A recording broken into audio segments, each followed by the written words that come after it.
If that guy Schmo said some crazy shit while talking like Schmo wearing the Schmo outfit, would he get this backlash? I don't think so. A little bit of that power, a little bit of that popularity went to his head. And he thought he could just say and do whatever the hell he wants. I can't imagine that fighters haven't spoke out to DJ and be like, bro, what are you doing? Here's Guru's like official tweet, if you will, from a couple hours ago. This is Guru talking. I was fine with you. I guess we can curse on here, right? This isn't broadcast TV. I was fine with you pussies on here acting like I was a murderer because I called somebody inbred and told some guy spamming in my live chat to cry at a border. Now you're targeting DJ. I'll drop the news early. The Mighty Guru show is over. DJ stood his base. The video is dropping soon. The border comment is because he was going in on like Gaza and like that. He 100% crossed a few social lines there. Then he followed that up with, I get it. A lot of pussy bitch victims on here crying about a donation from 2019 and words, that's key, on a live stream. But how does DJ collaborate with this guy? That stuff's got to stop. We spoke right after the pod dropped about it. I messaged him the other day saying, I'm good to back down. I don't quite know what that means. And then he said, it's fine. DJ's got to stay loyal to the fighters, and he can't do that with me talking all this shit about them all the time. It's gay as fuck. Those bitches cried on here, or it would have been announced next episode, but it is what it is. This wasn't based on Twitter backlash. It was brewing. So that's sort of his in-flight official statement. What I will say, though, is, and I'm going to kick this to you as a question, I feel that this is all a persona, right? I feel this is a persona. I feel what MMA Guru is a persona. The exaggerated, I'm sure it's him. Like he's funny, he's witty, he can make an articulate point, stuff like that. But it's a persona. It's an online persona. If that guy Schmo, you know Schmo? If that guy Schmo said some crazy shit while talking like Schmo wearing the Schmo outfit, would he get this backlash? I don't think so. So it is interesting that it's DJ, how could you do something with him? And it's not just like, that's not who he is. It's a character he plays for YouTube. That doesn't make it more right. Like you're trying to, no, it does not. Did you see Inglourious Bastards? Yeah, I did. Did you watch that and the people playing the Nazis and be like, that guy's a Nazi in real life? No, he's an actor playing a part. I could be dead wrong. I feel that's what Guru's doing. I feel it's an act. That show actually feel these things. Those movies are scripted, written, directed, produced, and all work together for millions and millions of dollars. This guy's doing it on his own platform that he creates, and he has the availability to edit that whenever he chooses to. This is what I think happened. He did really well during COVID, blew up, did the John Jones thing. Probably hated John Jones because of all the things John did. A lot of people don't like John because of the things that he's done outside the cage. And he did that clip or whatever it was you were talking about and destroyed John. Okay. Blew it up. All of that happened though, but then that got him to the next level. And just like everyone else, a little bit of that power, a little bit of that popularity went to his head. And he thought he could just say and do whatever the hell he wants. And now people are giving him backlash, and the people that are surrounding him and supporting him are going to get backlash too from the real MMA community. The MMA community is a small community. The hardcore fans, the hardcore MMA fans, I don't think watch him. I don't think pay attention to him. It's the ones that, like, when they're bored with their day, there's millions of them out there that are bored with their day and they want to hear some sort of like, oh, I hate Muslims, they go to him. Oh, I hate black people, they go to him. That's how you want to build your platform? You go right ahead, buddy. It's disgusting. Now, like, I don't know him personally. Maybe he's not really that way. Okay, but the problem is you have one of the all-time legends, people that consider one of the GOATs. You just did it yesterday when we were talking about it. You said it again today. You think DJ is one of the GOATs. Yep.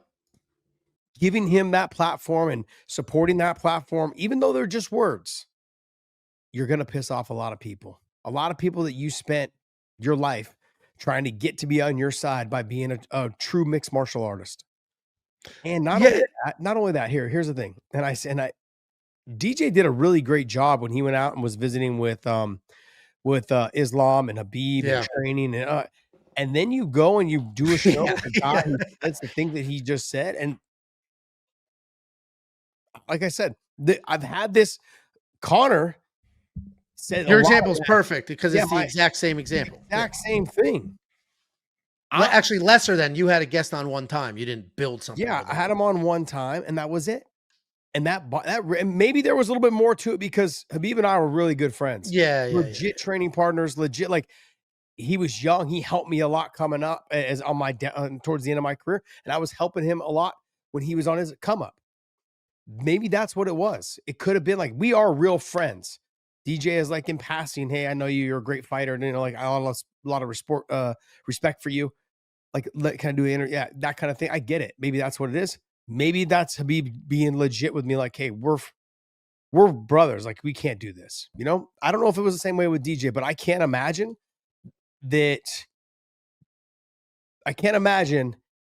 that fighters haven't spoke out to DJ and be like, bro, what are you doing? Like, I have to imagine there's a ton of that because so what is interesting is so Guru's got a massive following. I'm sure many people who watch your weighing in podcast, We Want Picks, this show are also fans of his. It has to be like at the volume and scale that guy does content. I think there's less. You have a hardcore betting base for We Want Picks. This will be this channel, Bad Takes. We'll do probably a little bit more of the casual take, a little bit here and there, and have fun because we have a lot of good banter. I dig on you, you dig on me, those kind of things. That's where I think we're going to, a lot of our listeners probably listen to him. My weighing in show, I doubt it. Yours is very, yours is, yeah. I mean, weighing in is not as opinion heavy, or the opinions are very specific about the fights and not just. Yeah, I'm not trying to take. Is this guy gay? I'm not trying to take digs at guys. I got respect for every single fighter that walks in there. I could dislike Michael Chandler and still think, man, the guy's a dog. Still one of the most entertaining fighters to ever step foot in the cage. I could take digs at John Jones all the time about what he does outside the cage. I can't say shit about what he does in the cage. He's a fucking one of the, if not the greatest to ever do it. So you've got to give those fighters respect, and I think that's where the problem lies. You got a guy. People keep telling me he's like 6'4", 270 or something. He posted a picture. So what was interesting with his rise is just sitting in the same chair in the same room with the same whatever, right? And everybody just assumed that he was in a wheelchair, or at least that's where the rumors went. And then he had Dricus du Plessis on. Then he visited Dricus in South Africa, and they're standing next to each other. It's like, oh, he's fucking big. He's probably my size. Oh, really? 6'3", wide, like big dude. So yeah, he's at least seemingly, because he was next to DDP, pretty big dude. But what I find interesting about it, whether you love the guy or hate the guy, like I can recognize all sides of that. I have watched some of the content. I genuinely feel, regardless of his beliefs, whether they're genuine or not, I genuinely think that he is funny and an effective communicator. Not everything he says is funny, right? Some of the stuff he says is vile. And I've got I'm from the Northeast. I'm from an immigrant family in the Northeast. We say some shit. Like I'm very thick skinned. But some of the stuff he says, I'm like, God, that's sure you are. 2 C's. But I can recognize like he's an effective communicator and he's funny. What is interesting about all of this, though, is I bet this benefits him long term because he was untouchable as far as real sponsors were concerned. He was untouchable as far as any real MMA media was concerned. And it's because of the shit he says. Like some of it is just no sponsor is going to give you money and alienate entire cultures of people because of the things that he says. So his only avenue to make any real money in the space is through, super chats and Google ads and things like that, which is very successful for a lot of people. When he did the show with DJ, I would argue that Demetrius Johnson benefited more from that than MMA Guru. I don't know. I would assume that 80% of the people that watched the Mighty Guru show already knew who Guru was. Whose platform was it on? Both. Well, now it's YouTube has the collab feature.